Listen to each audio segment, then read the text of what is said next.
ओम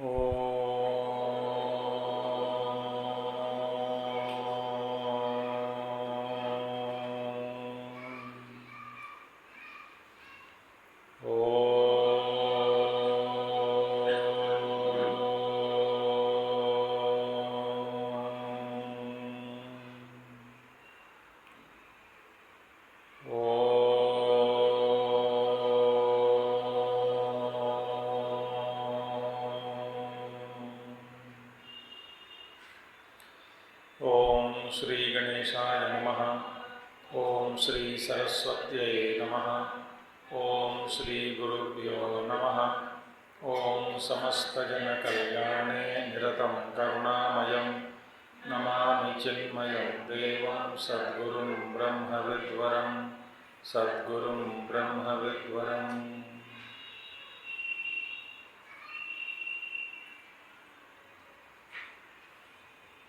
ओम व्यासं वसिष्ठनप्तारं शक्ते पौत्रमकल्मषं पराशरात्मजं वन्दे शुकतातं तपोनिधिं व्यासाय विष्णुरूपाय व्यासरूपाय विष्णवे नमो वै ब्रह्मनिधये वासिष्ठाय नमो नमः। वसुदेवसुतं देवं कंसचाणूरमर्दनं देवकी परमानन्दं कृष्णं वन्दे जगद्गुरुं कृष्णं वन्दे जगद्गुरुम्।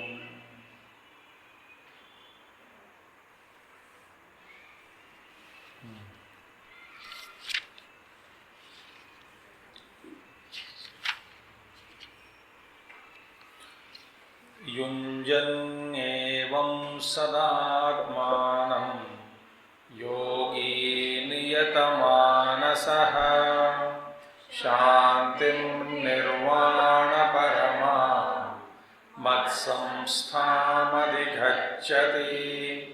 नात्यश्नतस्तु योगोऽस्ति न चैकान्तमनश्नतः न चातिस्वप्नशीलस्य जाग्रतो नैव चार्जुन। युक्ताहारविहारस्य युक्तचेष्टस्य कर्मसु युक्तस्वप्नावबोधस्य योगो भवति दुःखः। यदा विनियतं चित्तम् आत्मन्येवावतिष्ठते निःस्पृहः सर्वकामेभ्यः युक्तयुच्युच्यते तदा।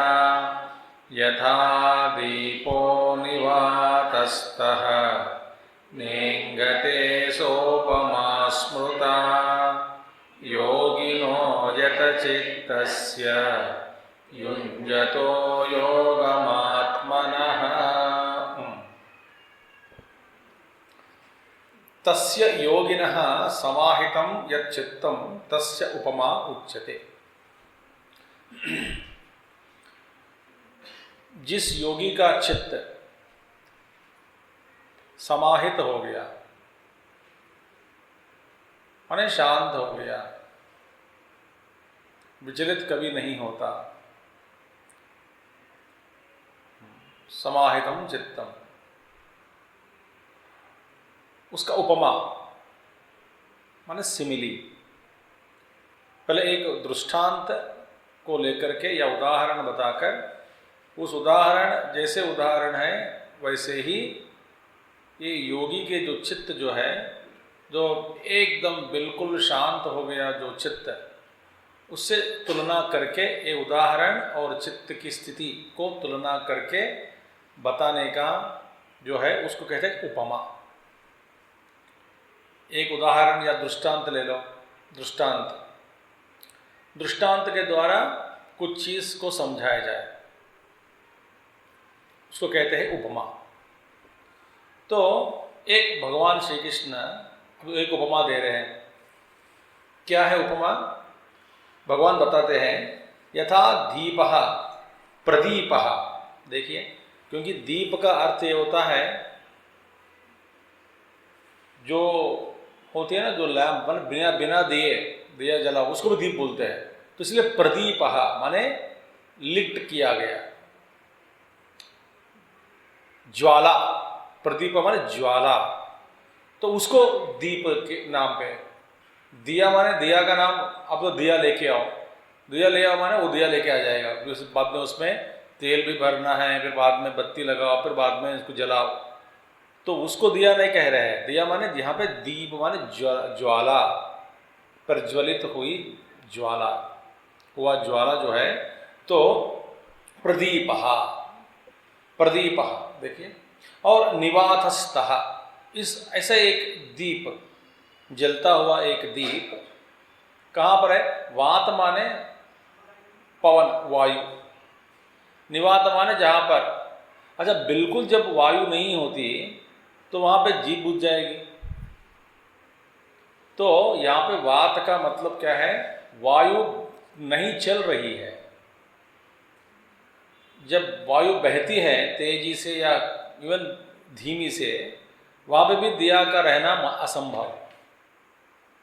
और माने वायु की स्थिति है, वायु है, प्राणवायु के रूप में है, मगर बहती नहीं। जब बह रही है तो दिया जो ज्वाला है वो बुझ जाएगी, न तो हिलेगी। वो निश्चित रूप में एकदम शांति के रूप में, शांति में बैठना नहीं होता। तो हल्का भी, इतना जरा सा भी, हल्का सा जरा सा भी हवा लग गया तो फिर वो दीप जो है वो हिल जाती है। देखो, बिल्कुल नहीं है तो फिर जलेगी नहीं। तो इसीलिए उदाहरण का प्रदीप निवातस्तः, जहाँ पे जो बहती नहीं, ज़्यादा से ज़्यादा तेज से कुछ बहता नहीं, बहती नहीं वायु, तो नहीं चल रही है वायु। निवातस्तः निवाते वातवर्जिते देशे प्रतिष्ठितः। वातवर्जिते, वात माने जो चल रही है वायु, सो वर्जिते, बस वायु है, वहाँ पे कोई भी इतना भी चलन नहीं है वायु का। तब उस प्रदेश में न ईंगते, न ईंगते माने हिलती नहीं, डुलती नहीं, हिलती डुलती नहीं है। ये क्या है? ये दीप, प्रदीप, हिलती डुलती नहीं है। न ईंगते न चलती। हाँ, आप जरा कभी आप बहुत नज़दीक से मत जाकर देखना, क्योंकि आप जो हवा चलती है ना नाक के अंदर, वो उसके कारण वो हिल जाती है। हमारे सांदीपन में मैंने एक देखा बहुत बार, जब हम पढ़ते थे वहाँ पे एक पुजारी, मोटा सा पुजारी होता था, और न जाने आप कितने लोग देखे हैं जगदीश्वरा मंदिर बॉम्बे में, तो अंदर शिवलिंग होती है, आगे सामने मूर्ति, शिव जी की मूर्ति, ध्यान अवस्था, ध्यान मुद्रा, भगवान शिव जी, और नीचे थोड़ा अंदर देख सकते हैं आप शिवलिंग। तो उसकी आरती होगी शाम को। अब उन्होंने ये एक दीप वाला, दो दीप नहीं है, मतलब 25-32 वाला जो दीप होता है, बहुत सारे दीप, जैसे गोपुर जैसे, जैसे कि शिखर जैसे, वो सारे दिया में एक एक में बत्ती डालना, ठीक है, घी में डुबा हुआ बत्ती से लगाना, फिर सबको जलाना। उन सभी से बहुत वजन भी हो जाता है, जैसे कि गंगा आरती में देखा होगा आप, उससे पकड़ के फिर आरती देना है। जब वो जलाता है ना, उसी के श्वास से कारण, निश्वास के कारण एक या दो बुझ जाती है। फिर उसको नाक दूर करके जलाता था, क्योंकि वो जल्दीबाजी में नज़दीक में ना इतना हवा फेंकता था नाक से कि वो बुझ जाती। तो हम कहते भैया तो दूर रह के थोड़ा करो, माने इतना सा हवा, जरा सा हवा लग गया, हवा का झोंक, तो दीप को रहना मुश्किल है। और एकदम स्थिर होकर बिना हिलती हुई एक दीप, हिलती नहीं डुलती नहीं, एकदम बस शांत रूप से। आप इसका कभी मैं एक साधक को जानता हूँ, स्वामी जी है, उनकी साधना ही है, ये 4 बजे दीप जला देते हैं कमरे में, पंखा गिंका कुछ नहीं होता, दीप जलाकर बस आंख बंद करके बैठ जाते हैं। वो दीप ऐसा है कि उस कमरे में बस बैठ जाती है, स्थिर हो जाती है। और देखोगे अंदर भी कोई भी चलन नहीं होता। वही है उपमा। न इंगते न चलती सा उपमा, माने उपमीयते अनया इति, माने उपमी, इस एक उदाहरण के द्वारा बताया जाए। हाँ, किसी की समानता को देख करके मैंने बता दिया उपमा, माने जिससे किसी की समानता की जाए। एक उदाहरण दृष्टांत लेकर के और दूसरे चीज को तुलना करके देख करके, बस यही जैसा ये है वैसा वही है, ये भी ऐसे ही है, ऐसा तुलना करके देखने का जो उपमा बोलते हैं। तो उपमा उपमीयते अनया इद उपमा योगज्ञ नहीं। भैया ये उपमा किसने दिया? क्या आलतू फालतू व्यक्ति ने? नहीं नहीं, योगज्ञ नहीं, माने चित्त प्रचार दर्शि। So beautiful thing. चित्त प्रचार दर्शि माने जिन योगियों के द्वारा जिस योगी को ऐसा ये जान लिया कि चित्त का खेल और चित्त का विन्यास सब देख चुका है और अनुभव भी कर लिया चित्त के जो स्थिति, और एकदम दीप जैसे की चित्त की स्थिति को भी ग्रहण कर लिया, देख चुका है। वे जानते हैं चित्त की क्या क्या लीलाएं चित्त क्या क्या करती है और क्या क्या होता है अंदर चित्त के मन के अंदर, वो सब जान लिया है। तो योगज्ञ नहीं, जो योग को जानने वाला चित्त प्रचार दर्शि। प्रचार माने गति, विन्यास, किस तरह से चित्तवृत्तियों की उद्गम, उसका उद्गम होता है और उसकी फिर निवृत्ति हो जाती है। कैसे किस तरह में एक वृत्ति से अनेक प्रकार की वृत्तियों का जन्म हो जाता है कि एक वृत्ति के द्वारा और किसी की याद, इसके द्वारा और किसी का याद, और किसी का याद, इस तरह एक परंपरा रूप में एक वृत्ति से अनेक वृत्तियां निकल जाती हैं। देखिए मैं आप ये है चित्त का देख लिया प्रचार दर्शी भी। जैसे कि आप गुरुदेव कहते थे कि ध्यान में बैठ गया कोई, और ध्यान में बैठने से तो भगवान का नाम ले रहा है, तो लेते लेते तो उनको मन में आया बहुत गर्मी लग रही है। अच्छा, तो उस वृत्ति के द्वारा गर्मी लग रही है, तो फिर वो चला गया। कुछ साल पहले मैं जब उस गांव में था, वहाँ पे ठंडी हवा चल रही थी थोड़ा सा, और उसमें बैठकर मैं वहाँ जब ध्यान करता था, हाँ, वो अच्छा रहता था मेरे लिए। हाँ, मैं ये भूल गया, उस घर में एक लड़की रहती थी और उसका नाम कल्याणी है। वो आजकल क्या कर रही होगी आप देखिए। एक वृत्ति के गर्भ से अनेक प्रकार के वृत्तियों की उत्पत्ति हो जाती है। और कल्याणी क्या कर रही है, और उसको फिर इस ध्यान के बाद, अब ध्यान के बाद के ध्यान थोड़ी कर रहा है वो, इसके बाद मैं फ़ोन करूँगा, बेचारी कोई मदद चाहे तो मैं दे दूँगा। माने ये अभी गर्मी लग रही है, उस वृत्ति को वहीं तोड़कर फेंकना था योग प्रक्रिया के द्वारा, फिर उसको आपने छोड़ दिया। उस वृत्ति के गर्भ में से ही अनेक प्रकार के वृत्तियों की उत्पत्ति हो जाती है कि नहीं? हो जाते हैं, है ना? ये इसी को कहते हैं चित्त प्रचार दर्शि। चित्त प्रचार, चित्तवृत्तियों का प्रचार या विस्तार समझो, खेल समझो। एक वृत्ति से अनेक वृत्तियां निकल जाती हैं। ये होता है कि नहीं? होता है। माने हमारे बीमारी के जो गहरापन देखो,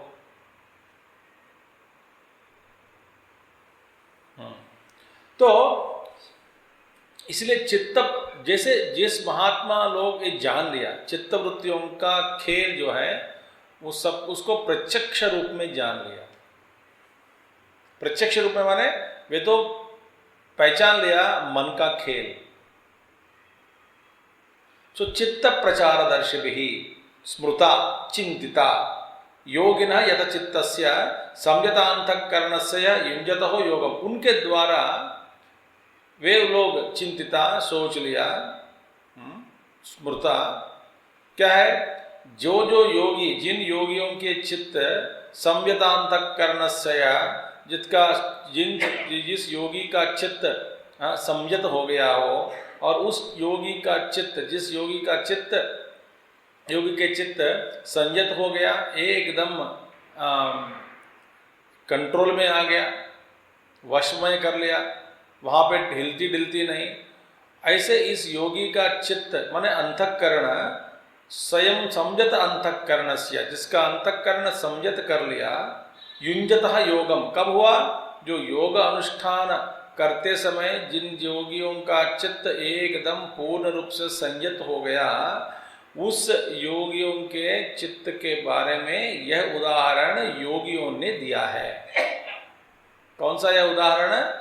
योगज्ञ ही योगियों के द्वारा जो चित्त प्रचार को जान लिया वे लोग ये तो देख सकते हैं, तो इसलिए उन्होंने ये जिस योगी का अंतःकरण संयत हो गया पूर्ण रूप से और किसी भी प्रकार का चित्तवृत्ति की उत्पत्ति नहीं हो रही है अंदर, और इसीलिए उस जिस योगी का अंतःकरण संयत अंतःकरण जब एकदम संयत हो गया, चित्त कैसा है, उस चित्त को उपमा के रूप में उस चित्त की उपमा के लिए ये उदाहरण दिया है, जैसे कि दृष्टांत दिया है कि जैसे कि निवातस्थः दीपः,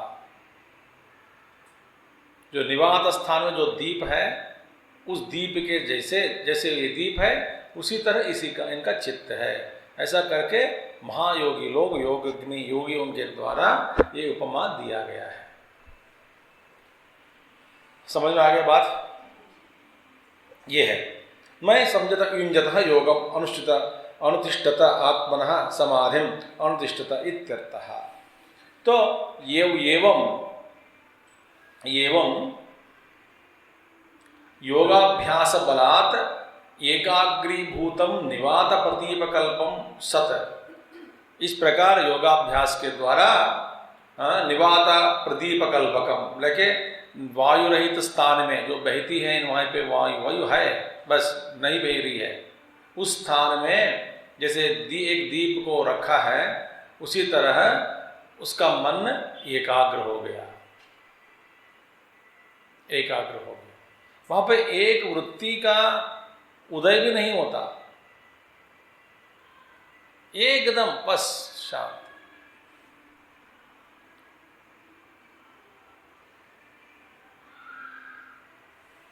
अंदर से भी कोई वासना नहीं रहने के कारण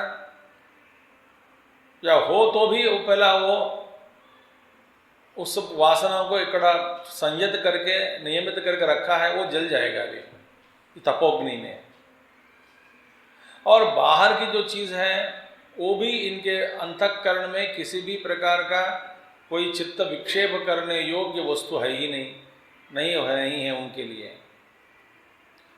तो चित्त विक्षेप करने के लिए बाहर की दुनिया में कोई भी विषय नहीं रहा,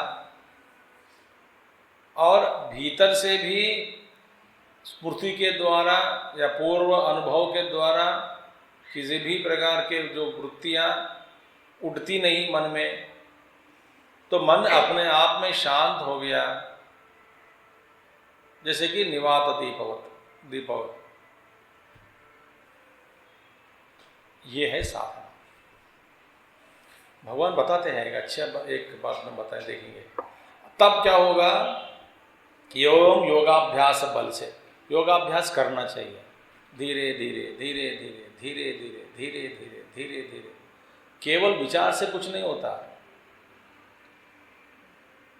एक समझ में आ गया, सुन लिया, तो इसका अभ्यास के बिना कुछ भी नहीं होता। भगवान श्री कृष्ण ने महाभारत में तो बता दिया भीम और दुर्योधन के बारे में आखिर में, क्योंकि भगवान बताते हैं वहाँ पे कि बल में भीम का बल ज़्यादा है दुर्योधन से, मगर अभ्यास में दुर्योधन का अभ्यास ज़्यादा है भीम से। और कौन जीतेगा? बल जीतेगा या नहीं तो अभ्यास? भगवान बताते हैं अभ्यास ही जीतेगा। बल है मगर अभ्यास नहीं है तो फायदा नहीं है। बल कम है मगर अभ्यास बढ़ा दिया तो अभ्यास के कारण जिसके पास बल है बिना अभ्यास के साथ जब युद्ध करने लग जाता है ना, यही जीतेगा। बल है तो क्या फायदा, अभ्यास नहीं है। तो जिसके पास बल भी है और अभ्यास भी है वही जीतेगा।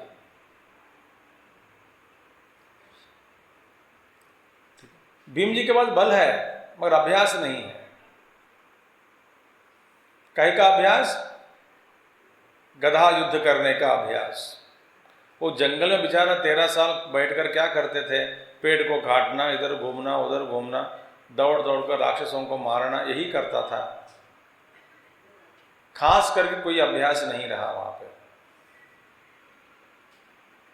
और ये 13 साल यही करते बैठा है दुर्योधन, अभ्यास, क्योंकि वो जानते हैं कि मैं देने वाला नहीं हूं कुछ, वो तो युद्ध होगा ही होगा। पांडवों के मन में आशा थी शायद ये मान जाए, पर दुर्योधन के मन में कोई शंका नहीं है, क्योंकि वो देने वाला ना थे वही है ना, वो तो निश्चय कर लिया पहले ही, तो इसलिए अभ्यास में बैठ गया। तो अभ्यास, योगाभ्यास बलात्, योग अभ्यास करना चाहिए। तो अभ्यास के बिना कुछ भी नहीं हो सकता। तो उसका बल बढ़ाओ, अभ्यास का बल, योगाभ्यास का बल। बस शायद आप एक ड्रॉप जोड़ दें, काफी है। और धीरे धीरे एक एक बिंदु बिंदु जोड़ते जाओगे, फिर एक दिन वहीं एक सागर बन जाएगा। समय की बात है, समय में ही सब कुछ होता है। तो मैं नहीं जल्दी करूंगा, जल्दी नहीं हो पाएगा। छोड़ दिया तो बिल्कुल नहीं होता। जल्दी करने से भी कुछ नहीं हो सकता। तो एक एक बिंदु, एक एक बूंद इकट्ठा करते रहो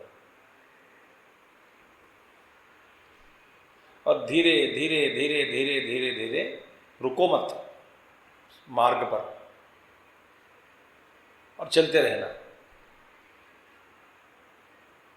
चरैवेति चरैवेति चरैवेति। एक हर रोज कुछ ना कुछ योगाभ्यास। बैठकर ये तो पता कर लो कि मन की स्थिति कैसी है, एकाग्र चित्त हो जाए, समाधि लग जाए, ये सब चिंतन छोड़कर कम से कम आंख बंद करके देखो आज किस तरह के विचार या वृत्तियों की उत्पत्ति होने का संभावना है। चलो देखते हैं आज क्या क्या उठते हैं मन में।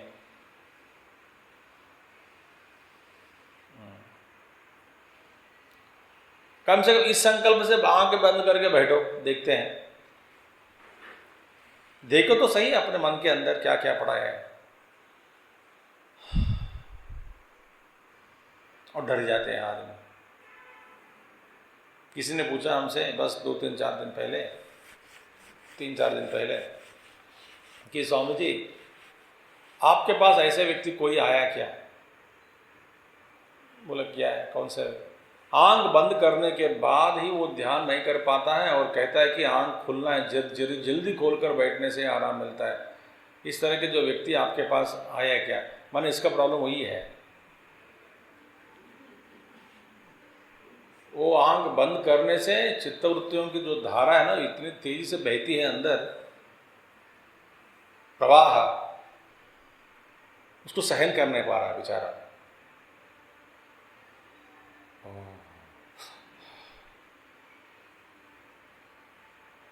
तो मैंने कहा यही लोग हैं, सबके पास यही प्रॉब्लम है, सबके साथ। तो उनको आराम मिला। ठीक है, मैं एक विशेष रूपी साधक नहीं हूँ, मेरे जैसे सब लोग हैं। बोला सब लोग हैं। तो योगाभ्यास साधना करना चाहिए। बस ये सब मैं तो बहुत कुछ साथ रोज बताते जा रहा हूँ मैं आपको, थोड़े थोड़े चीज़। कल खाना के बारे में बताया, कुल क्या करना चाहिए, सिंप्लीफाई लाइफ, बहुत सारे चीज़ है। तो सामग्री इकट्ठा करो। कोई रसोई घर में जाकर कुछ बनाना हो तो फिर आप पहले सामग्री इकट्ठा करो, बर्तन ढूंढो, पानी देखो।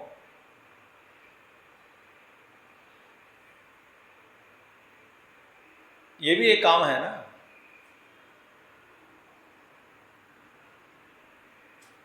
हाँ, और भगवान कहते हैं, माने इसका मतलब क्या है? देखिए, दीपक एक जैसा चले, हिलना नहीं, डोलायमान चलायमान नहीं होना चाहिए, एक जैसा हो। माने उस प्रकाश के अंदर योग साधन के जो प्रकाश के अंदर, उस बीच में, उस कांति के बीच में उसको टूटना नहीं चाहिए। माने इसके बीच में अंधकार नहीं होना चाहिए, नहीं आना चाहिए। ध्यान से सुनिए। एक महात्मा जी ने एक बड़े अच्छे ढंग से उदाहरण दिया है।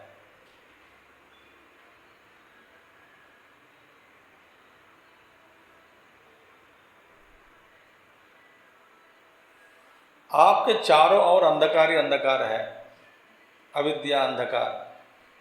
यूं समझो कि आपके और चारों ओर, माने पूरा दुनिया के तक मत जाना, बस आपके वेष्टि परिवेष्टित आरंभ जैसे बस राउंड अंधकार है, समझो। और उस अंधकार के साथ साथ ही आप घूम रहे हैं। समझ में आ रही बात? तो उस अंधकार के साथ साथ ही आप घूमने के कारण आप जहां जहां जाते हैं आपको अंधकार का ही अनुभव होगा।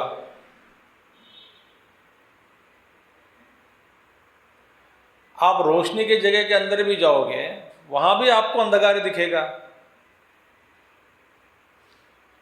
जैसे कि घूंघट डालकर आदमी घूम रहा है और उसको रोशनी के जगह के अंदर भी लेके जाओ, वास्तव में हर जगह रोशनी है। जहां भी लेके जाओ, आप मैदान में लेके जाओ जहां पर सूरज के जो किरण जो होते हैं एकदम बढ़िया से अच्छा गिरते हैं, वहां पे लेके जाओ। दोपहर को बहुत तेज गर्मी चल रही है कि घूंघट के कारण अंदर रहे हैं, इसके कारण उसको जहां भी लेके जाओ उसको अंधकार ही दिखेगा।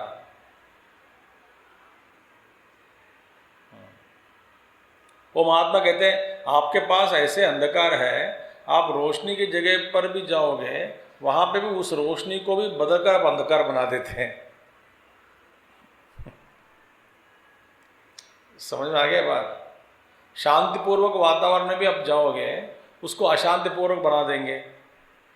क्यों? आपके मन में अशांति है।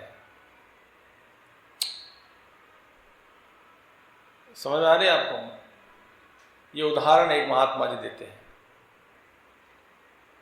तो दीपक एक जैसा जले और आत्माकार वृत्तियों के बीच में अनात्माकार वृत्तियों का कोई भी प्रवेश नहीं होना चाहिए। सिर्फ आत्माकार ही की वृत्तियों को ही जारी रखना और उसकी जो धारा है उसी को पकड़ कर रखना है और अनात्माकार वृत्ति को आने नहीं देना, आएगा भी नहीं। इसी तरह जब चित्त एक जैसा हो गया फिर बाद में एकदम निरुद्ध हो गया, निरुद्धम योग सेवया, निरुद्ध हो गया, माने तब क्या होगा? उपराम हो जाता है। उपराम, उपरमते, माने जब उपराम हो जाता है तभी योग संभव है, तभी योग हो सकता है। और आपको ये धीरे धीरे धीरे धीरे पहले ये चित्तवृत्तियों का जो घन परिणाम है ना, परिमाण, उसको पहले कम करते जाओ। वृत्तियों का जो परिमाण है बहुत ज़्यादा है हमारे पास। वो परिमाण, जितने परिमाण है, ये आप उसका बोझ नहीं उठा पा रहे हैं।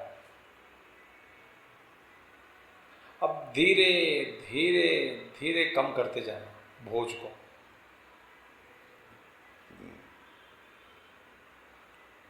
तब साधना आसान हो जाएगा।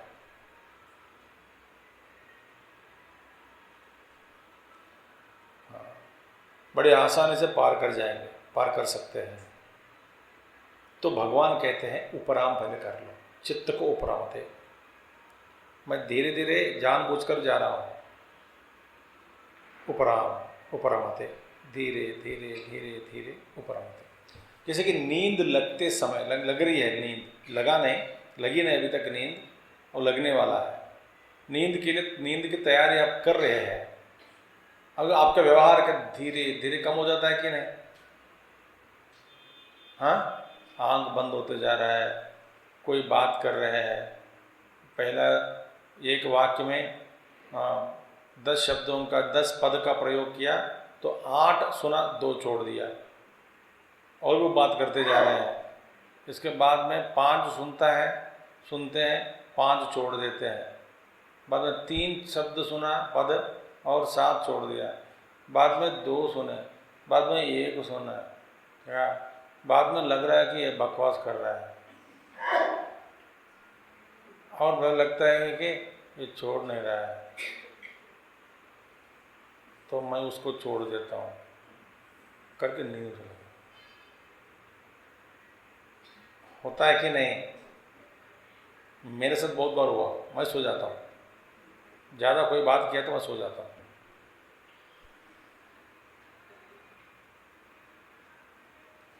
होता है कि नहीं?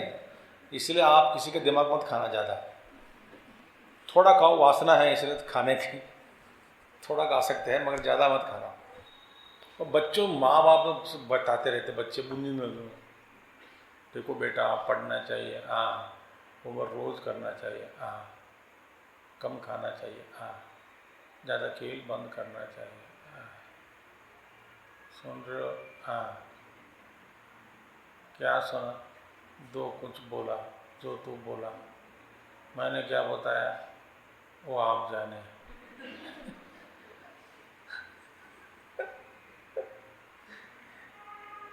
उसको क्या उपरामते, उपराम हो गया कि नहीं? पूर्ण रूप से उपरामते, तब आपको कहते सो गया आराम।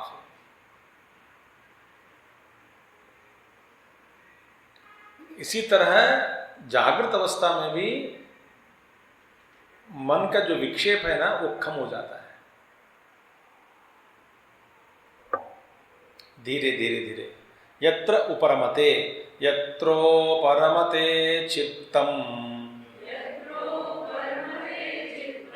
निरुद्धं योग सेवया यत्र चैवात्मनात्मानं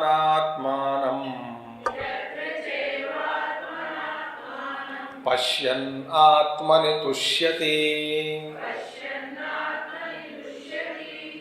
यत्रोपरमते चित्तं निरुद्धं योग सेवया यत्र चैवात्मनात्मानं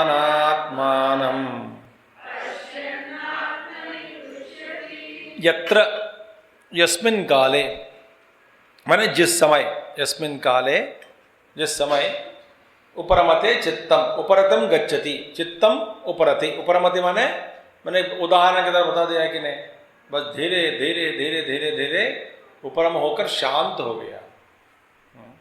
किसी भी चीज़ के प्रति, विषय के प्रति, कोई भी विषय, आप चाहे स्मृति के द्वारा विषय की उत्पत्ति हुआ हो मन में, या बाहर के जो अन्य प्रकार के विषय वस्तु, किसी भी विषय के प्रति मन जाता नहीं।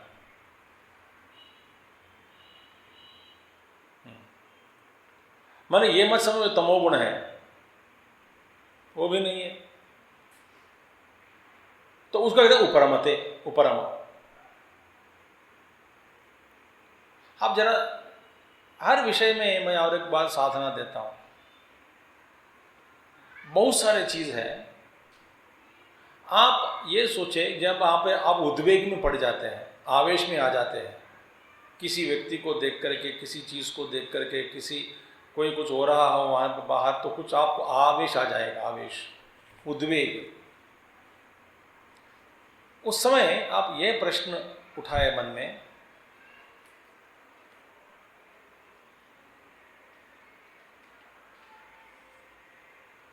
इससे माने दुर्घटना से या नहीं तो परिस्थिति से, व्यक्ति से, कुछ भी, इससे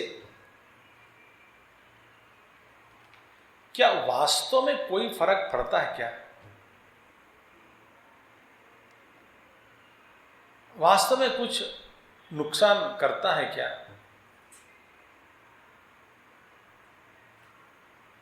मुझ में ये चीज या जो व्यक्ति या परिस्थिति, ये जरूरी है क्या मेरे जीवन में पकड़ के रखना?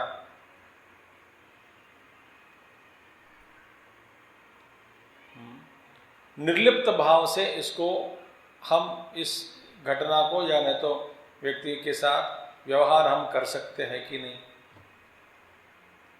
मैं कर सकता हूं कि नहीं? देख रहा हूं, मैं कर सकता हूं ना व्यवहार निर्लिप्त भाव से, क्योंकि इसमें क्या बड़ी बात है। आप देखिए,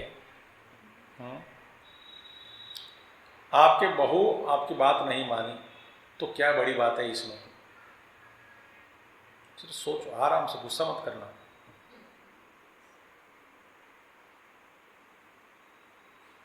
कुछ कुछ बात नहीं मानते।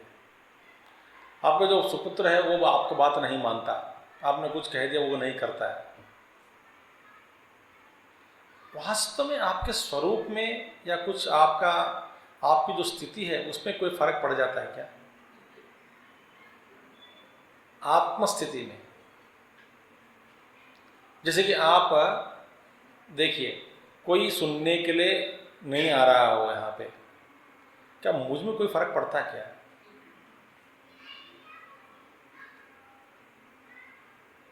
तो अंदर बहुत गहरे जाकर देखना चाहिए इसको। ऊपर ऊपर से फिर आपको लगता नहीं, आपको लगेगा स्वामी जी पागल है।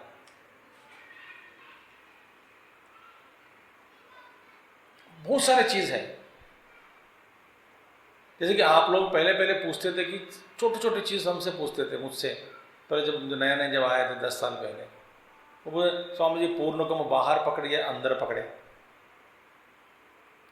गेट के ऊपर खड़ा होकर पकड़े या पेड़ के ऊपर बैठकर पकड़े। तो आपके लिए बहुत इंपॉर्टेंट चीज है वो। मैं कहता हूं कि पूर्ण को पकड़ना जरूरी है, तो सन्यासी है उनको आदर करना है, और बाहर पकड़े या अंदर पकड़े क्या फर्क पड़ता है? वो उसको क्या, वो क्या जाने कि इसके बारे में बहुत चर्चा हुई, बाहर पकड़ने से ये लाभ है, ये अलाभ है, अंदर पकड़ने से मेरे लिए ये लाभ है, अलाभ, वो जानते हैं क्या कुछ? इससे क्या फर्क पड़ता है?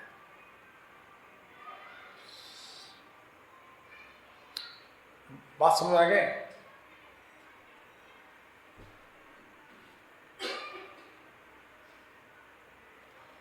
कुछ फर्क नहीं पड़ता। कभी कुछ लोग आधा घंटे के बाद में आएंगे सुनने के लिए किसी कारण, कुछ लोग पहले चले जाते हैं, क्या वक्ता में कोई फर्क पड़ता है क्या? अब कौन सा यह चीज है आप में फर्क पड़ने वाली जो चीज है, क्या है बताओ? दर्जे को जरा आप बहरे बाद अंदर जाकर देखोगे कि आप जब उपरम स्थिति के पहुंचने के बाद आपको लगता है कि बाहर के दुनिया में कोई भी जैसे चल रहे हैं, जैसे चाहे विधि राखे रहूं ताहे विधि रही है,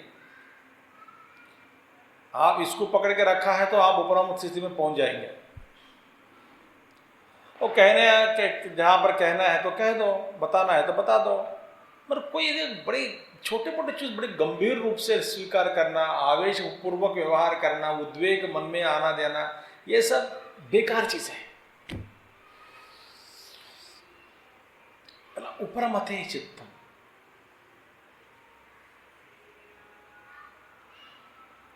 कभी एक नमक ज़्यादा पड़ गया तो ये क्या बड़ी ये दुर्घटना घट गई क्या घर पे?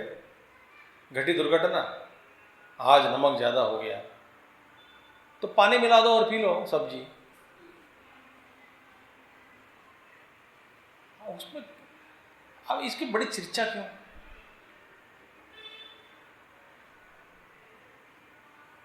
किसी को सिखाना हो तो बाद में बता दो, भैया आज तो कल नमक कम कर दो।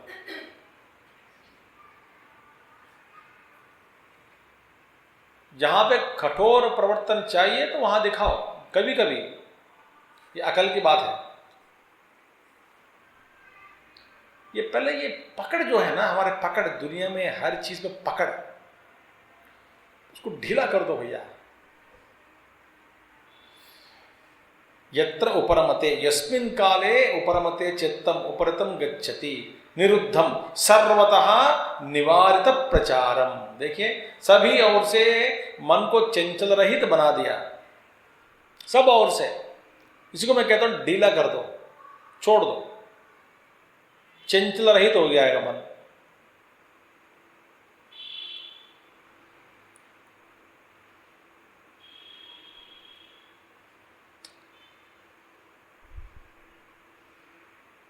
किसी ने कोई बैठा है सामने नीचे, मैंने कुर्सी पर बैठो, वो नीचे बैठा, मैंने कह दिया उनसे, भाई जमीन पे बैठने से मैं ऐसा नहीं सोचूंगा तो बड़ा भक्त है, कुर्सी पर बैठने से तुम छोटा भक्त है, ये इसका विश्लेषण मैं नहीं करूंगा। तो उठकर चेयर पे बैठ गए। तो इसका विश्लेषण इस रूप में मैं नहीं करूंगा, तो नीचे भी बैठो या ऊपर भी बैठो, मेरे लिए कोई फर्क नहीं पड़ता, तुम्हारी सुविधा देखो। सोचा कि बहुत बढ़िया भयंकर स्वामी लग रहा है, तो उठकर बैठ गया कुर्सी पे। आराम से बैठो,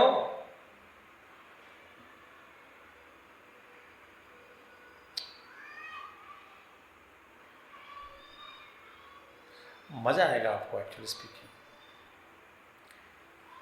तो सर्वतः निवारित प्रचारम, इस चित्त का प्रचार, चित्त क्या जो उसको व्याप्ति जो है, वृत्तियों के जो फैल जाते हैं, सर्वतः सब ओर से इसका निवारण हो गया।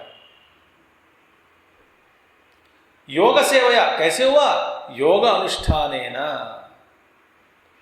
योग के अनुष्ठान के द्वारा, योग बल के द्वारा, योगाभ्यास के द्वारा, साधना के द्वारा, बाद में बताऊंगा अच्छे जैसे आएगा, एक एक धीरे धीरे। योग सेवया, वहां पे यत्र च एव मन यस्मिन् च काले, जिस समय आत्मना समाधि परिशुद्धेन अंतःकरणेन, आत्मना माने अंतःकरणेन, कैसे? समाधि के द्वारा शुद्ध किए गए अंतःकरण के द्वारा, समाधि में, समाधि अभ्यास के द्वारा जिसका अंतःकरण शुद्ध हो गया हो, उस अंतःकरण के द्वारा जिस समय आत्मानम, वहां पे आत्मा नहीं आत्मानम लिखना है, टेक्स्ट बुक में अंतःकरणेन आत्मा है, प्रिंटिंग में यदि वहीं पे होगा आत्मा है वो गलत, आत्मानम, आत्मानम माने आत्मानम, आत्मा को परम चैतन्य ज्योतिष स्वरूपम पश्यन, आत्मा को पश्यन। आत्मा का स्वभाव क्या है? चैतन्य ज्योतिष स्वरूपम, चैतन्य रूप है, ज्योतिष स्वरूप है। उस चैतन्य रूप उत्कृष्ट परमात्मा जो चैतन्य रूप है, और चैतन्य रूप और ज्योतिष स्वरूप जो शुद्ध चैतन्य है, उसको आत्मा, वही आत्मा है, उस आत्मा को पश्यन, अनुभव करता हुआ, उपलभमानः स्वेयेव आत्मनि तुष्यति, तुष्टिम भजति, वे अपने आप में तुष्टि को पा लेता है, भजति। अब देखिए, ध्यान से सुनिए, आत्मा जब ये क्या है, कहाँ? पहला बुद्धि में ही, बुद्धिग्राह्यम, बाद में आएगा अतीन्द्रियम। आत्मा का दर्शन सर्वप्रथम बुद्धि में करना चाहिए। जब बुद्धि एकदम शुद्धि हो गया, मन और बुद्धि एक ही हृदय बोलते हैं, एकदम सारे दुष्ट विचार वासनाएं सब चले गए, एकदम निर्मल अंतःकरण हो गया, शुद्ध हो गया, एकदम शुद्ध। और इसमें एक रज भी नहीं है उसमें दोष के रूप में। उस शुद्ध अंतःकरण में वह परमात्मा, उत्कृष्ट परमात्मा प्रतिबिंबित हो जाता है बुद्धि में। तो उसको बुद्धिग्राह्यम, बाद में आएगा बुद्धिग्राह्यम, अतीन्द्रियम, पहले बता देते हैं चलिए। तो बुद्धि के अंदर ही उसका अनुभव पहला करना चाहिए, शुद्ध बुद्धि। ध्यान से सुनिए, जैसा कि आप दर्पण के सामने, कैंच के सामने खड़े हो गए, जो अत्यंत शुद्ध दर्पण, और उस दर्पण हिल भी नहीं रही है, स्थिर हुआ, अत्यंत निर्मल या शुद्ध और स्थिर हुआ, एकदम स्थिर से बैठा हुआ एक दर्पण के सामने आप खड़े हो गए, अत्यंत शुद्ध दर्पण। ध्यान से सुनिए, उसमें जब उसके सामने आप खड़े हो जाते हैं, आपके जो प्रतिबिंब है उसमें पड़ता है कि नहीं? पड़ जाता है। उस प्रतिबिंब शुद्ध, ये दर्पण जो शुद्ध होने के कारण और हिल भी नहीं रही है, तो आप जैसे है, जैसे आप है, वो अपना है, आपका अपना दर्शन वो दर्पण कराता है।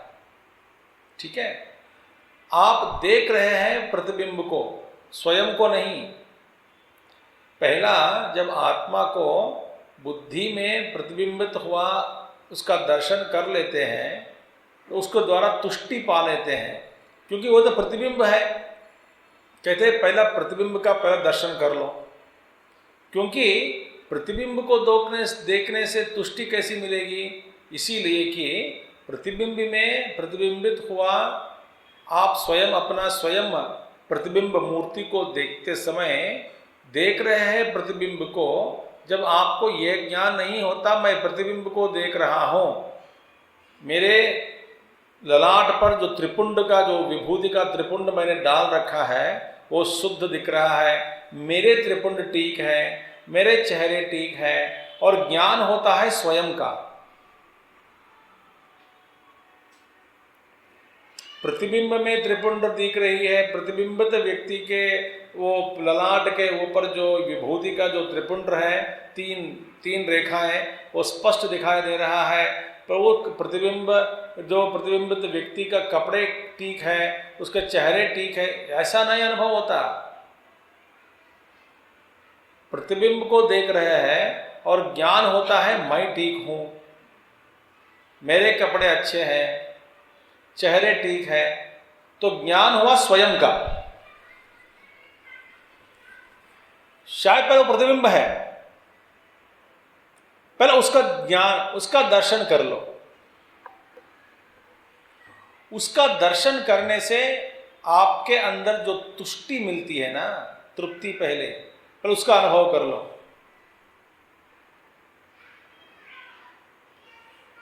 समझ में आ गई बात? देख रहे प्रतिबिंब को सर्वप्रथम, उसके बाद फिर ये आप जब तुष्टि के कारण आप और अभी अंतर्मुख हो जाओगे, तब फिर ये दर्पण जो जिस दर्पण है वो भी गायब हो जाता है। बुद्धि भी पूर्ण रूप से विलीन हो जाएगा जब प्रतिबिंब अपने आप में विलीन हो गया। तो सबसे सर्वप्रथम बुद्धि में ही इस तत्व का अनुभव करना चाहिए। इसीलिए शुद्ध अंतःकरण, पहले अपने आप को स्वयं देख लो।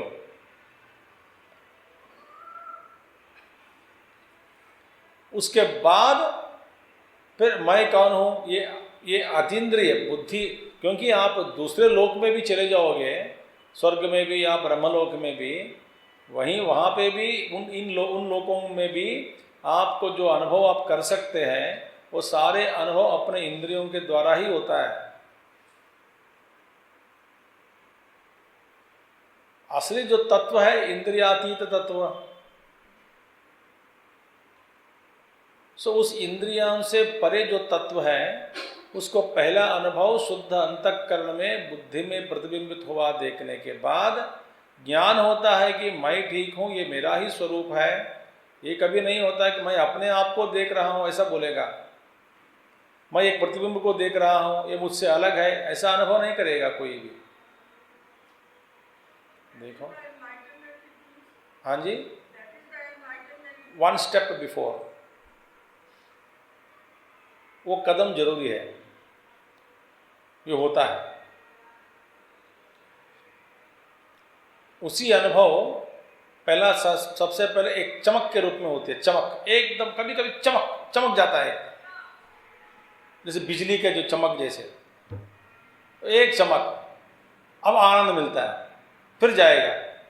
क्योंकि कभी एक बार ये सारे वृत्ति हट गई, कभी कभी वृत्ति बहुत कम हो गए, तो आप अपने आप को देख लिया, आनंद का अनुभव किया, इतने में कुछ ना कुछ कहीं किसी कोने से, अंतःकरण में किसी कोने के अंदर जो पड़ा हुआ एक वृत्ति का फिर प्राकट्य, उसके कारण फिर विचलित हो गया थोड़ा सा मन। इसलिए ब्रह्मानुभूति के बाद में भी, माने एक बार ब्रह्म अनुभव हो गया हो, उसमें स्थापना के लिए ही ऋषि मुनि लोग जाते थे जंगल में। जिस समय इस अनुभव के बाद जो संन्यास लेते थे सबको छोड़कर, उसको कहते हैं पारमार्थिक संन्यास। पारमार्थ तत्व का अनुभव तो हो गया है एक झलक के रूप में, चमक के रूप में, मगर उसमें निष्णात होना, माने उसमें बैठना, उसमें स्थापित होना अपने आप को, वो हमेशा के लिए रहना है वो स्थिति। और यदि बाहर की दुनिया में एक स्थूल उदाहरण आप देखेंगे, भगवान श्री कृष्ण जैसे गोपियों के सामने एकदम प्रकट होते थे फिर गायब हो जाते थे। उनका प्राकट्य और अंतर्धान, तो प्राकट्य के बाद जब अंतर्धान हो गया तो उन सारे गोपियों की जो जितने भी गोपियां, सबकी वृत्तियां सब खत्म हो गए और इन्हीं को ढूंढने में लग गए।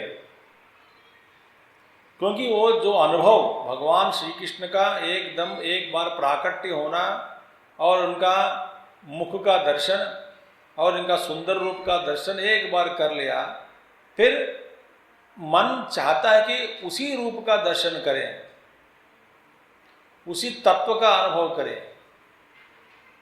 तो इसीलिए इसके बाद एक बार ऐसा अनुभव प्राप्त करने के बाद तो साधक फिर कभी पीछे नहीं मुड़ता, मुड़कर नहीं देखता, उनमें वैराग्य आ जाता है एकदम,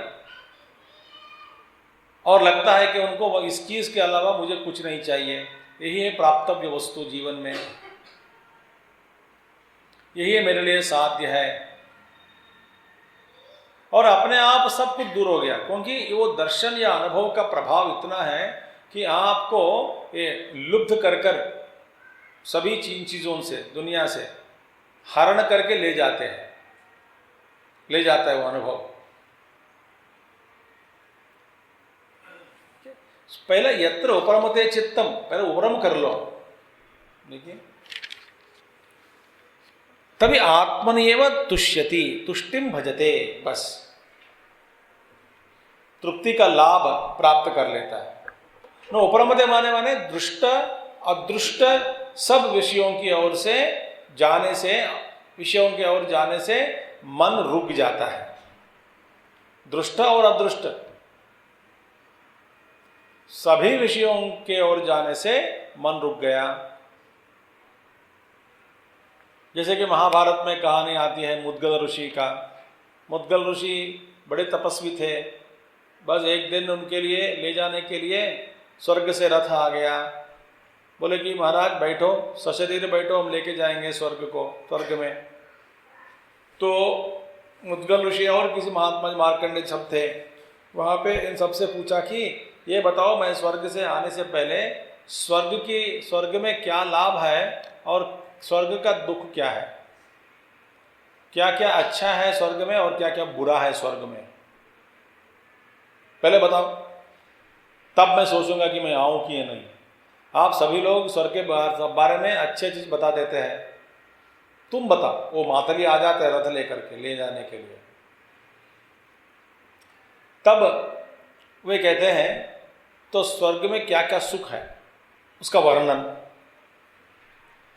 वो वर्णन करने के बाद अब पूछता है कि स्वर्ग में क्या क्या बुरा है, बुरे चीज कितने हैं, क्या क्या है, ये तो बताओ। तो वे बताते हैं स्वर्ग सुख के बाद अत्यंत दुखदायक यही है, स्वर्ग सुख भोगने के बाद जब आपका समय खत्म हो गया, जब आपको नीचे गिरना होता है और उसका जो स्थिति में जो फर्क, स्वर्ग की सुख स्वर्ग का सुख और अचानक पुण्य खत्म होते ही आप सीधा पृथ्वी पे गिरेगा, उस पर जो व्यत्यास है, जो भेद है, इतना भेद है कि आपको इतना दुख देगा, वो दुख वास्तव में स्वर्ग सुख से भी ज्यादा है। ऐसे दुख है कि जैसे कि हमारे जीवन में कुछ दुख आ जाते हैं, कभी फिर सुख का स्मरण करके उसको दूर हटाने का प्रयास हम करते हैं।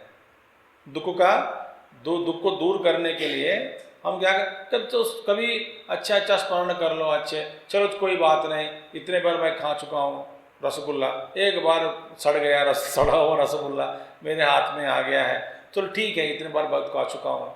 वो सुख स्मरण करके इस दुख से आप अपने आप को बचाना चाहते हैं, दूर करना चाहते हैं। वो उस चिंता है, वो चिंता को छोड़ना चाहते हैं। समझ में आ गया? अब स्वर्ग सुख के बाद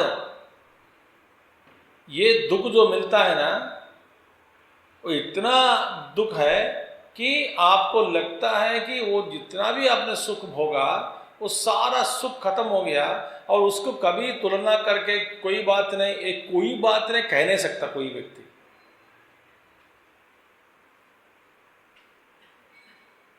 वो दुख ज्यादा है। कब तक ज्यादा होगा वो दुख का? जब तक आप नीचे गिरकर वो स्वर्ग की स्मृति आप खो बैठते हैं, तब तक आपको ये दुख होगा कि मैं गिर रहा हूं। तो पृथ्वी के वातावरण के अंदर प्रवेश करते ही फिर आप भूल जाओगे।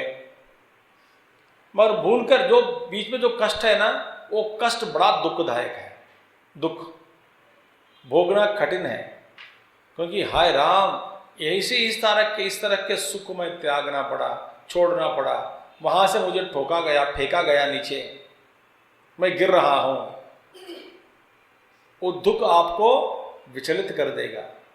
तो मुद्गल मुनि ने कहा फिर ये क्या फायदा, इसलिए वो मातली तुम चले जाओ खाली रथ लेकर के, मैं नहीं आने वाला हूँ स्वर्ग में, मैं यहीं बैठकर तपस्या करूँगा करके बैठ गया और मुक्ति पा लिया। कि उपरमते माने ये सारी दुनिया, दृष्ट और अदृष्ट जगत से मन का जो व्यवहार है, व्यापार है, भागना है, दौड़ना है, सब उपराम हो गया। कहीं भी सुख नहीं है, स्वर्ग में नहीं है, ब्रह्मलोक में नहीं है, वैकुंठ में भी नहीं है, कैलाश में भी नहीं है। फिर कहाँ है? अब मुझ में है, अपने आप में है। क्योंकि अपने आप में ही कैलाश है, अपने आप में ही वैकुंठ है, अपने आप में ही स्वर्ग है, अपने आप में ही नरक है। जिस तरह से आप अपना चित्त को बनाएंगे तो उसी तरह का आपको दुख या सुख मिलेगा। यही आप चित्त को कैलाश बना दो, कैलाश हो गया। वही इसी चित्त को आप वैकुंठ बना दो, वैकुंठ हो गया। इसी चित्त को स्वर्ग बना दो, स्वर्ग हो गया। चित्त को खत्म करके अपने आप में बैठ गए हो।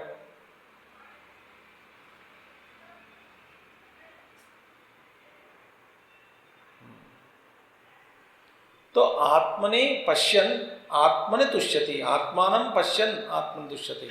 वे अपने आप को देखकर, जैसे दर्पण के अंदर स्वरूप को देखकर तो तुष्टि अंदर पा लेता है। देखिए आखिर में दर्पण के अंदर कभी भी आप खड़े होकर देखते हैं ना, किस लिए? तृप्ति के लिए ही। ठीक, मेरे बाल ठीक से बैठा, मोच ठीक है, कपड़े ठीक है, शू तो ठीक है, अच्छा लग रहा हूँ, चलो आप जा सकते हैं। उस तृप्ति को पाकर ही आप बाहर जाएंगे।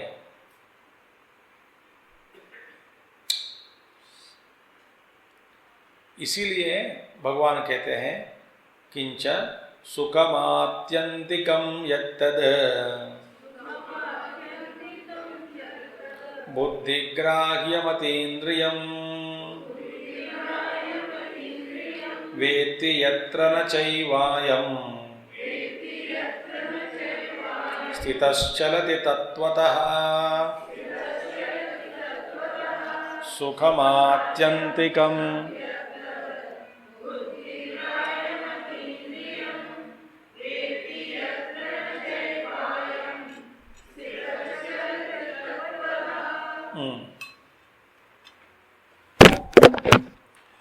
सुखम आत्यंतिकम, अत्यंतम एव भवति इति आत्यंतिकम माने अनंतम, अति अंतम, अंत को पार कर लिया। अति अंतम, अंत को पार किया माने अनंतम। अत्यंत माने अति अंतम, अंत को पार किया।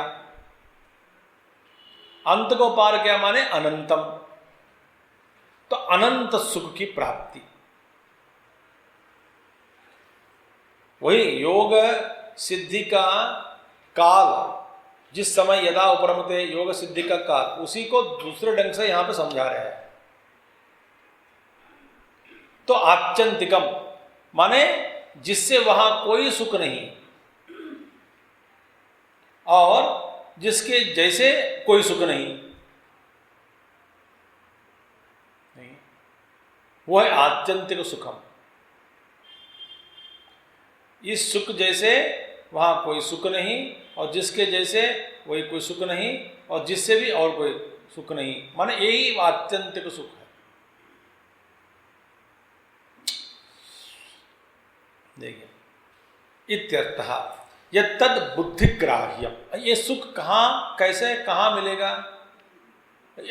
अतीन्द्रियम मगर बुद्धिग्राह्यम, इंद्रियों से परे मन है, मन से परे बुद्धि है, तो बुद्धिग्राह्यम माने समझा दिया। बुद्धिग्राह्यम माने अंतःकरण, सूक्ष्म अंतःकरण में, बुद्धि में, शुद्ध बुद्धि में परमात्मा का प्रतिबिंब पहला पड़ जाता है।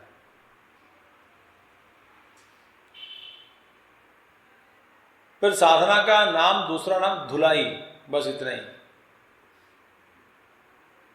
अब अपने आप धुलाई करते रहो, आपकी धुलाई, अपने आप की धुलाई, अपने आप की धुलाई ही साधना का दूसरा नाम है, धुलाई।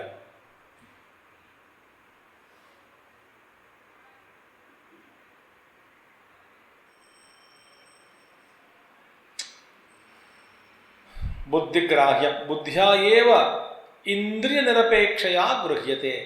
सो इंद्रियों के आधार पर नहीं, अपेक्षा नहीं, इंद्रिय कोई जरूरी नहीं है वहां पे। इंद्रियों के बिना बुद्धि, सिर्फ बुद्धि के द्वारा ही, केवल बुद्धि के द्वारा ही उस सुख का अनुभव कर सकता है, करता है।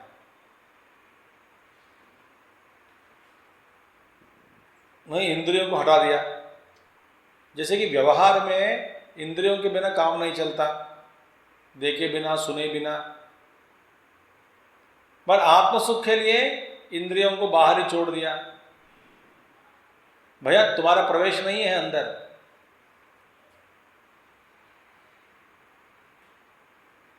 तो बाहर ही रहे हो, क्योंकि तू इतना स्थूल है, तेरा प्रवेश नहीं है, तू कुछ नहीं कर सकता, तुम्हारा कोई काम नहीं है। बाहर दुनिया की चीज को पकड़ने में ही तुम्हारा कामयाब होगा।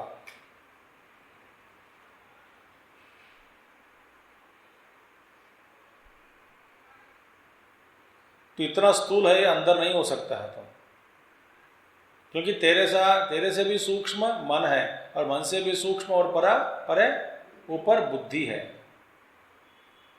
और बुद्धि भी सूक्ष्म बुद्धि बन गई, अत्यंत सूक्ष्म बन गई, अंतर्मुखी बुद्धि बन गई, और वो भी शुद्ध बुद्धि बन गई, और उसमें कोई चलन नहीं है, निवात देववत जैसे कि रह गया। उस बुद्धि के अंदर जो पड़ा हुआ छाया माने प्रतिबिंब, छाया नहीं प्रतिबिंब,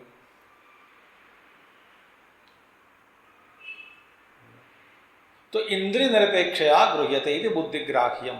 अतीन्द्रियम इंद्रिय गोचरातीतम अविषय जनितम इत्यर्थः। देखिए, इंद्रिय का जो आत्मा जो है इंद्रिय जनित विषय नहीं है। तो आत्मा स्वयं अपने आप ही है। तो अपना स्वरूप को जानना, और इंद्रियों से, इंद्रियों कोई प्रवेश नहीं है वहाँ पे, तो इंद्रिय जनित सुख नहीं है, ये इंद्रिय जनित विषय नहीं है। तो इंद्रिय जनित विषय नहीं होने के कारण अविषय जनितम इत्यर्थः। वेति तद ईदृशम सुखम अनुभवति यत्र यस्मिन् काले, यदा, जब इस तरह का जो सुख अनुभव कर लेता है, यस्मिन् काले, जिस समय, न चैव अयम विद्वान आत्मस्वरूप स्थितः तस्मात् नैव चलति। अयम विद्वान आत्मस्वरूपे स्थितः तस्मात् नैव चलति तत्वतः तत्वस्वरूपात् न प्रच्यवते इत्यर्थः। तो अपने स्वरूप में बैठा हुआ ज्ञानी उस तत्व से गिरेगा नहीं कभी, स्वरूप से च्युति नहीं होगी। तब क्या होगा? स्थितश्चरति न यवेति यत्र न च एव अयम स्थितश्चरति तत्वतः। तत्व से गिरेगा नहीं। तो इसीलिए बस क्या साधना माने क्या है? पहले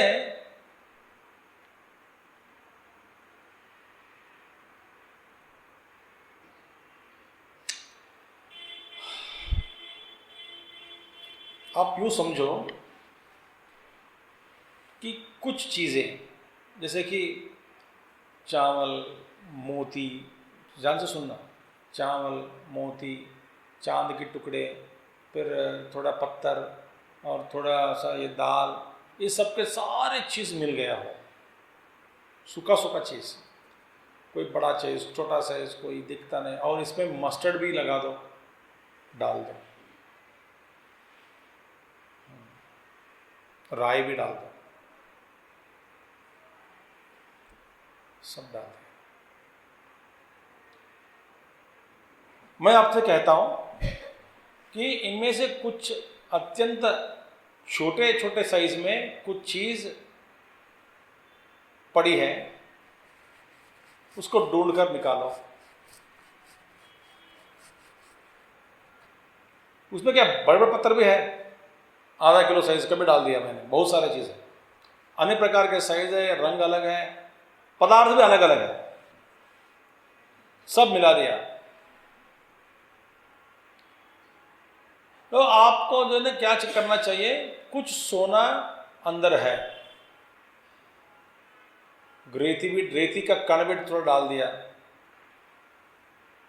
सब पत्थर पत्थर के रूप में, कण कण के रूप में थोड़ा डाल दिया। अब क्या करोगे आप? सबसे पहले क्या करोगे आप? जो बड़े बड़े पत्थर जो बेकार, उस फेंक देते कि नहीं पहले,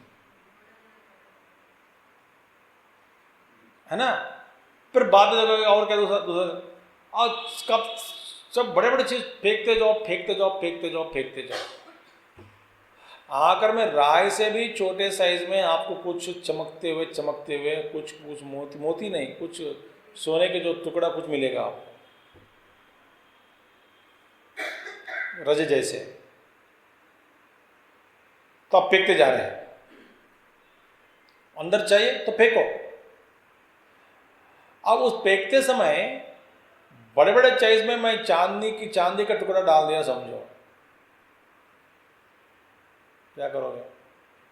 ये तो 1 किलो की चांदी है, बहुत मुश्किल है।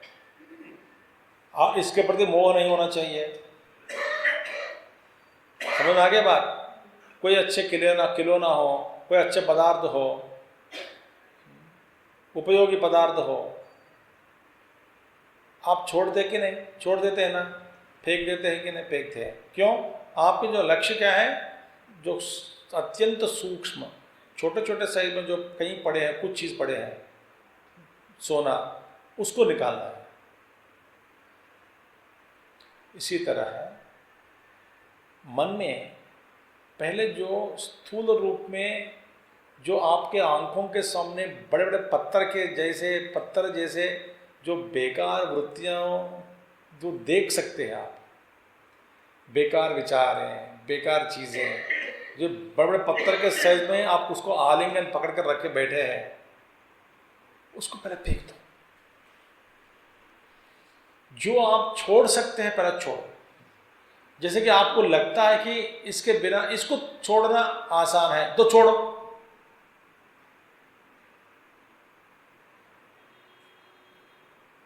आप एक घर जाके एक लिस्ट बनाओ कि आप बड़े बड़े पत्थर के साइज में आपके सामने जो जो दिखता है ना उसको छोड़ दो।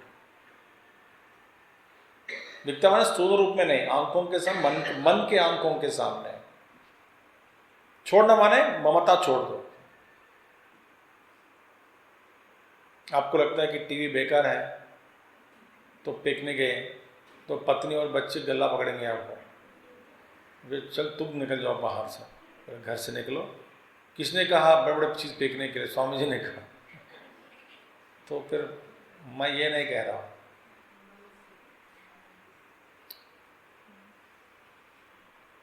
असल में फेंक दिया तो अच्छी बात है एक्चुअली, टीवी को मरेंगे नहीं कोई व्यक्ति अंदर,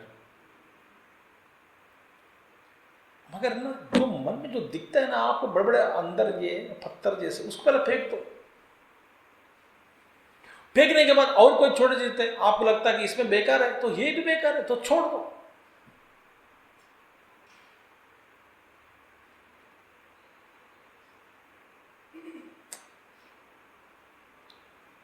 वो चुनौती है ना, चुनौती है। हर चीज में हमारी चुनौती बहुत बड़ी है, हर चीज में। अरे शैम्पू को भी लेना है तो इतना आप हर शैम्पू को देखते हैं, कंपनी का नाम पढ़ते हैं, क्या कंपोजिशन है, क्या है वो है, बाप रे, ये कम कर दो। इससे क्या होगा? अंतःकरण की शुद्धि हो जाएगी।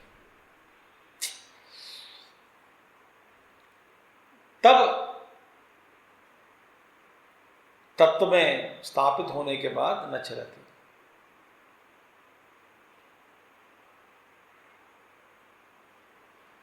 मैं जो कह रहा हूँ ना, मैं भी अभ्यास कर रहा हूँ। ऐसा मत समझो कि मैं आपके लिए कर रहा हूँ और मैं इकट्ठा करते जा रहा हूँ, कुछ नहीं। फिर वहाँ से गिरोगे नहीं उस स्थिति से। तो किंच, इसके अलावा, यम लब्ध्वा चापरम लाभम मन्यते नाधिकं ततः यस्मिन् स्थितो न दुःखेन गुरुणापि विचाल्यते। यं लब्ध्वा चापरं लाभं मन्यते नाधिकं ततः यस्मिन् स्थितो न दुःखेन गुरुणापि। यम लब्ध्वा, यम आत्मलाभम लब्ध्वा प्राप्य च अपरम अन्य लाभांतरम ततः अधिकम अस्ति इति न मन्यते चिंतयति। बस जिस आत्मा का आत्मलाभ मिलने पर दूसरा कोई भी लाभ आपको लगता है कि बेकार है, आत्मलाभ से ज्यादा कोई भी लाभ नहीं है। जैसे कि करोड़पति व्यक्ति चल रहा है सड़क पर, उसको 1 रुपया का कॉइन सिक्का मिल गया, गिरा हुआ पड़ा है, तो उसको लगता है क्या या मेरा भाग्य खुल गया आज, या 5 रुपये का सिक्का मिल गया शरीर में रोड पे, वो क्या उठा के, या उसको लगता है क्या ये अन्यम लाभम, मेरा आज लाभ हो गया, मुझे 5 रुपये मिली। क्यों? मैं तो स्वयं करोड़पति हूँ। ये ना के बराबर है, तो मेरा मन उधर नहीं जाएगा। उठा भी लो तो और किसी को दे दूंगा। उठाते समय कोई ये विचार नहीं है मेरा कुछ आज मिल गया, मेरे लिए मैं भाग्यवान हूँ, और किसी को देते समय ये मेरा नुकसान कर रहा है, इस रूप में आकर इस शिक्षा को लेके जा रहा है, ये भी विचार नहीं होता।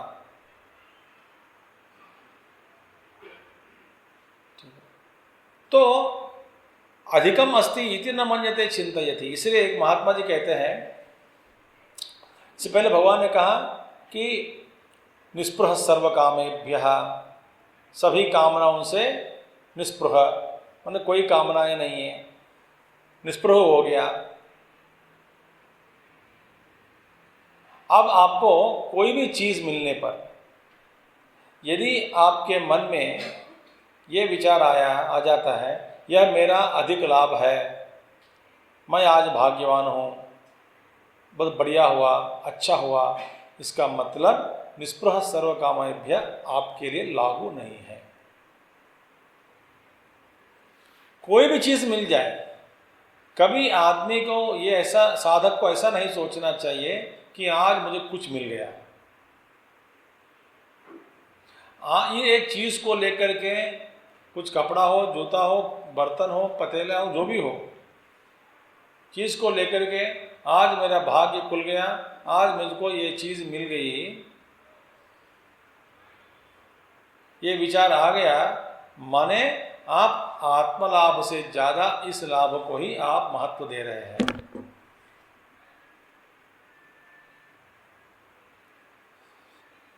और भगवान कहते हैं किंच यस्मिन आत्मतत्व स्थितः, जब न आत्म तत्व में स्थित हुआ व्यक्ति को दुखेन, कैसे दुख, शस्त्र निपातादि लक्षणेन, देखिए वहां पे कोई एक सिर पे एक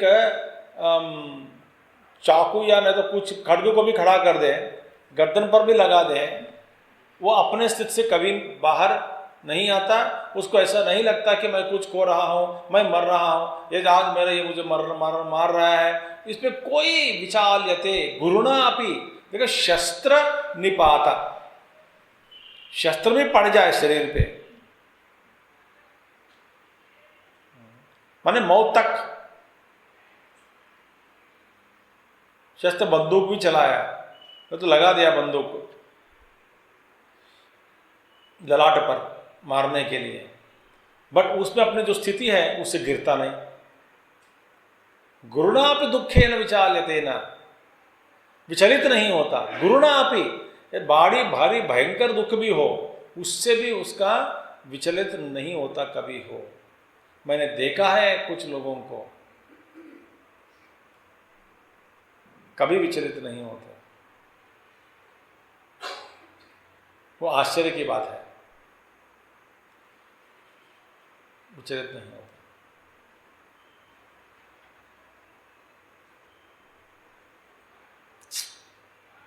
यस्मिन् स्थितः न दुखेन गुरुणापि दुखेन न विचाल्यते, महता अपि न विचाल्यते।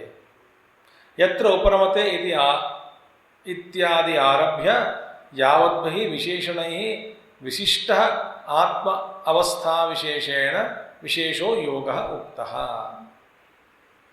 तो यत्र उपरमते चित्तम, देखिए 20वां श्लोक से लेकर के यहां तक क्या है, आत्मा का जो अवस्था रूप एक योग है, माने किस कैसे अवस्थित होना चाहिए, उसमें स्थित होना चाहिए, उसका रूप क्या है, स्थिति कैसी होगी। जब चित्त में उपरम हो जाता है, ये होता है, आत्यंतिक सुख का अनुभव कर लेता है और इस लाभ के बाद अन्य लाभ को छोड़ देता है, ये माना ये आत्मस्थिति, ये योग स्थिति का ये अनुभव है। तो इसका विश्लेषण किया गया अभी तक। तो योगम उक्तः, तम, उस तरह का जो योग, माने इस, जैसे कि 20वां 21वां 22वां श्लोक में जो बताया, आत्मा में स्थित हुआ योगी को, हाँ, क्या उसकी स्थिति कैसी होती है, वो कैसा रहेगा, उसके लिए क्या क्या अनुभव हो जाता है, ये सारे चीज बता दिया। मन में एकदम शांत, विचलित कभी नहीं होता, गिरता भी नहीं, ये तो बता दिया। अब भगवान कहते हैं कि तम विद्या दुख संयोग वियोगम योग संजितम सनिश्चयेन योक्तव्यः योगो निर्विण्ण चेतसा तं विद्यात् दुःख संयोग वियोगं योग संजितं स निश्चयेन योक्तव्यः योगो निर्विण्ण चेतसा। अब देखिए, तम विद्यात्, पर जानो, विजानीयात, जानो क्या है योग का मतलब क्या है। देखिए यहाँ पे योग का निर्वचन भगवान देते हैं। पहले बता दिया योग कर्म से कौशलम, योग शास्त्र में दिया गया योग क्या है, चित्तवृत्ति निरोध, इसी के बारे में बता रहे हैं। उपरमते चित्तम इत्यादि श्लोकों के द्वारा, ठीक है। देखिए योग शास्त्र में योग माने चित्तवृत्ति निरोध, चित्त निरोध नहीं है। जब चित्त का निरोध हो जाएगा तो आप नींद में जाओगे, योग में नहीं। चित्त जारी है, जागृत है आप, मगर वृत्तियों को आपने धीरे धीरे अपने वश कर लिया और वृत्ति सब मिट गए, निरोध। तो क्या है फिर, दुख संयोग वियोगम, दुख ही संयोग दुख संयोग। देखिए आप देखिए यहाँ पे एक बात सुनिए, थोड़ा मैं फिर बाद में कल देखेंगे इसका। संयोग और वियोग मन में होता है, ठीक है। कैसे होता है, आप मन में तदाकार वृत्ति बनता है, तदाकार वृत्ति बनती है, तदाकार वृत्ति बनती है। तो मन में आप सुख का अनुभव किया, माने वृत्ति सुखाकार वृत्ति हो गया, आकार।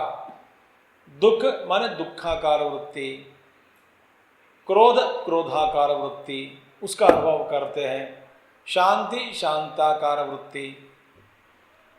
तो आप के अंदर चित्त का जो परिणाम है, जिस रूप में वो चित्त परिणित हो जाता है ना, आप उस चित्त के परिणाम से ही आप अनुभव कर लेते हैं सुख या दुख, तदाकार वृत्ति बन जाएगी। तो चित्त क्या है, एक ही है, एक ही पदार्थ है समझो। तो इसीलिए कहा गया कि एक क्षण के लिए एक आकार बनेगा एक मन में, दूसरे क्षण में दूसरा पदार्थ आ गया तो ये आकार मिट गया, दूसरा आकार चित्त ले लिया, और तीसरा क्षण में तीसरा विषय का अनुभव किया, देखा या सुना, तो तदाकार वृत्ति बन गया, तभी आपको ज्ञान होगा। तो वृत्ति व्याप्ति फल व्याप्ति। तो पहले वृत्ति बने, तो वृत्ति बने बिना कोई भी व्यक्ति को किसी भी तरह का अनुभव नहीं होता, चाहे दुख या सुख। पहली बात है। तो दूसरा विचार है यह है कि दो तरह का एक सुख दुख है। एक देखिए, प्रतिकूल विषय की प्रतीत विषय आप अनुभव करते हैं तब आपको दुख होता है। प्रतिकूल कोई विषय प्रतिकूल प्रतीत होती है आपके लिए तो आपको दुख होता है, ये तो मेरा प्रतिकूल है इसीलिए दुख है। दूसरा क्या है, सुख का भोगने के बाद जब सुख हट जाता है वो भी दुख है। सुख जाने के बाद फिर दुख ही होगा, मौज मस्ती खत्म हो गया तो दुख है। तो ये क्या है, अब माने सुख या दुख दोनों क्या है, मन तदाकार बन जाता है, पहली बात है। दूसरी बात यही है, दोनों में दुख है और इसीलिए सुख या दुख करके विश्लेषण करना बेकार है, क्योंकि दोनों ही चित्त के आकार है और दोनों में कोई ना कोई सब वास्तव में दुख ही फैला हुआ है। सुखकार वृत्ति में भी दुख ही है और दुखाकार वृत्ति में तो दुख ही है, क्योंकि दुख के बाद जो सुख मिलेगा और सुख भी जाएगा फिर दुख आएगा। तो सुख जाते समय एक दुख और दुख नया दुख आ रहा है, वो दूसरा दुख। तो मन आपको मन में जो कुछ भी आप अनुभव करता है, द्वंद्व सुख दुख, मान और एक वृत्ति मानाकार वृत्ति, अपमान अपमानाकार वृत्ति, आदर और निरादर, ये भी एक तरह की वृत्ति है। तो मन का ही ये सब खेल है और मन में अनेक प्रकार के आकृतियों की उत्पत्ति चल रही है। तो ये सारे वृत्तियां चल रही है और हम इस वृत्ति के साथ संयोग में आ जाते हैं, तादात्म्य। वो तदाकार वृत्ति के साथ हम तादात्म्य हो जाते हैं। तादात्म्य ने ये मेरा है, और उससे तादात्म्य एकत्व प्राप्त करने के कारण हमारे मन में हमको दुख होता रहता है। तो एक बात है चित्ताकार वृत्ति, उस वृत्ति को आप देखोगे अंदर से ध्यान में थोड़ा सूक्ष्म बनोगे तो आप उस वृत्ति को देख सकते हैं। तो देखने के बाद आपको ये लगता है कि ये इससे मैं तादात्म्य छोड़ देता हूँ, और तादात्म्य छोड़ दिया तो आपको निराकार, आप निराकार है। जैसे कि देख सुनिए, जैसे कि एक आया है आयरन, तो उसमें वो तो एक अयप पिंड, आयरन बॉल ले लो आप, अयप पिंड, वो अग्नि है। जब अग्नि क्या करेगा, संयोग के कारण उसके साथ संयोग में पड़कर अग्नि उस आकार के हो जाता है, गोल गोल, ठीक है। तो जैसे वस्तु आग में तो उस आकार का हो जाता है, इसी तरह मन भी आग के समान जो जो विषय का प्रवेश होता है उसको आलिंगन करके, उसको परिवेष्ट करके, और उसी रूप में, उस रूप में तदाकार वृत्ति के रूप बन जाता है। इसके कारण, उस तादात्म्य के कारण हमारे मन में बहुत सारा दुख होता है। तो भगवान कहते हैं योग क्या है, भैया तुम दुख से संयोग किया है, दुख से तेरी शादी हो गई, तो उसको पहले छोड़ दो। तो दुख से तादात्म्य, तो तादात्म्य को छोड़ना ही ये है सुख। सो योग, दुख के संयोग में पड़ गया हो, अभी दुख के साथ संयोग तुम करते जा रहे हो, उस संयोग को छोड़कर उससे वियोग ले लो। सो दुख संयोग से वियोग ही योग का नाम है।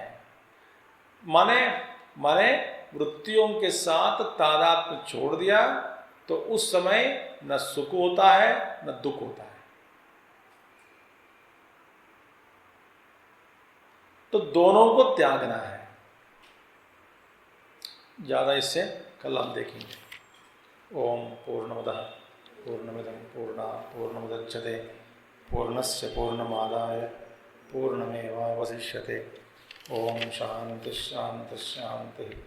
हरि ओम श्री गुरुभ्यो नमः। हरि ओम सद्गुरुनाथ महाराज।